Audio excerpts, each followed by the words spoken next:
আজকে আমি যাচ্ছি আমার বান্ধবীর বাড়ি। হঠাৎ করে ওদের বাড়িতে একটা অঘটন ঘটেছে, তাই আমি যাচ্ছি। হঠাৎ করেই দেখছি আকাশটা পুরো অন্ধকারে ঢেকে গেছে। কিন্তু বাজে সকাল 9টা আর ওয়েদারটা দেখুন কেমন। ট্রেনের ভেতরের দিকটা দেখুন পুরো অন্ধকার, কাউকে চেনাই যাচ্ছে না। এটা সকাল 9টা কেউ বলবে না, মনে হচ্ছে যেন গভীর রাত্রি। আর এই ভিডিওটা কিন্তু আমি করতেই চাইনি, কিন্তু করলাম কারণ ওখানে ব্রাহ্মণের মুখে শুনলাম, তো ব্রাহ্মণ বললেন এই ভিডিওটা করতেই পারো, ওটা কোনো ব্যাপার নয়, এটা তো এক ধরনের পুজোই হচ্ছে। তো আমাদের এখানে যেভাবে কাজকর্মগুলো হয় এখানে কিন্তু ঠিক সেভাবে হয়নি। আমরা 16 ষোড়শীর নাম শুনেছি, কিন্তু 16 ষোড়শের নাম আমরা শুনিনি। তো সেই 16 ষোড়শের পুজো এখানে হচ্ছে। আর গুরুদেব আসবেন, আপনারা দেখেই বুঝতে পারছেন ইনি হলেন আমার বান্ধবীর বাবা। ওনার হঠাৎ প্রয়াণের কারণে এই সমস্ত অনুষ্ঠানগুলো হচ্ছে। আর এখন প্রভুজি আসবেন, ভাগবত পাঠ হবে, সেই কারণে জায়গাটাকে একটু রেডি করে নেওয়া হচ্ছে। মীরা দিদিদের বাড়িতে সমস্ত বাড়ির গোপালগুলো এনে রাখা হয়েছে, এখানেই ভোগ লাগানো হচ্ছে 4 বার করে। আর মীরা দিদি আমাকে সুন্দর করে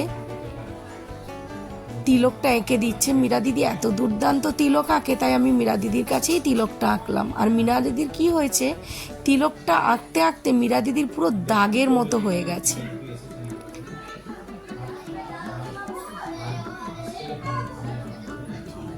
প্রভুজি আসবে বলে আমরা সবাই মিলে কিন্তু তিলক এঁকে নিলাম।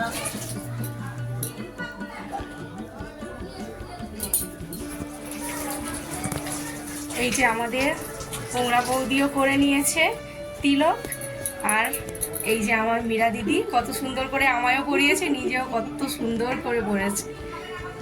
এখনো করিনি, এই যে ওম করেছে। আর তোমার নাম কি? আশা। এমা এত লাইট কোথা থেকে আসছে? ওম লাইটটা আড়াল করো, তোমার মুখটা একদম আরে না না, ওই লাইটটা। এই যে ওমের মেয়ে, একটু তাকিয়ে দেখো, দেখো গো,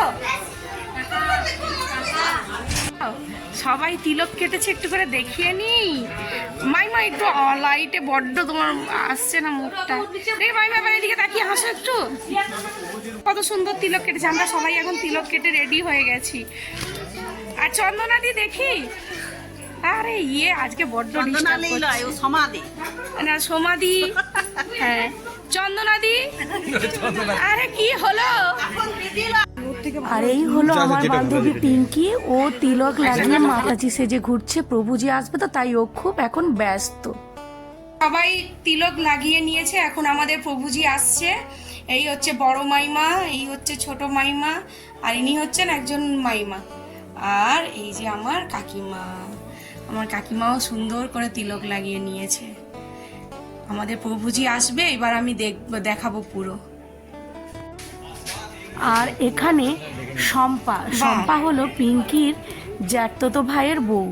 ও সবাইকে একধার থেকে তিলক লাগিয়ে দিচ্ছে, কারণ শুনলাম যে প্রভুজি আবার সবার এই তিলক লাগানো দেখলে খুব খুশি হন। তাই শম্পার কাছে একটা তিলক লাগানোর স্ট্যান্ড ছিল, ওইটা দিয়েই ও সবাইকে তিলকটা সুন্দর করে লাগিয়ে দিচ্ছে। আরও একজন স্পেশাল মানুষকে আমি দেখাবো, যাকে আমি কখনো ভিডিওতে দেখাইনি, কারণ দেখানোর আমি সুযোগই পাইনি। আগে আমি যখন ভিডিও বানাতাম না, তখন আমরা একসঙ্গে সবাই মিলে বেড়াতে যেতাম, কিন্তু অনেক দিন আমি যখন ভিডিও বানাচ্ছি তখন আর আমাদের বেড়াতে যাওয়াই হচ্ছে না।